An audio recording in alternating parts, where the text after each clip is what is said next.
स्वामी माऊली म्हणतात, मला काय हवं आहे तर फक्त तुझा थोडासा वेळ हवा आहे.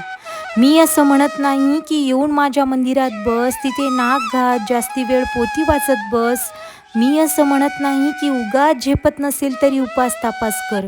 मी फक्त मागतोय तो तुझा थोडासा वेळ.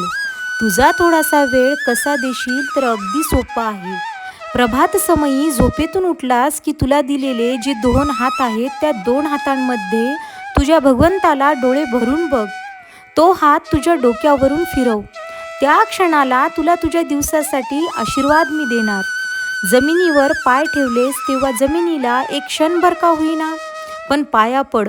किती भार आपण जमिनीवर देतो त्यासाठी तिचे धन्यवाद मान.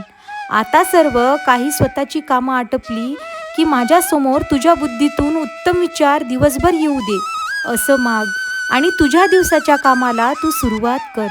दिवसातून जास्त वेळ मी तुझा घेतच नाही रे, पण किमान 5 मिनटं 8 वाजता थोडंसं का होईना पण देवाचं नाव तुझ्या मुखातून येऊ दे. या वेळेला एकत्र नामस्मरण झाल्यामुळे तू दिवसभर पूजा अर्चना केली नाहीस तरीही त्याचं फळ या एकत्र नामस्मरणातून तुला मिळणार आहे.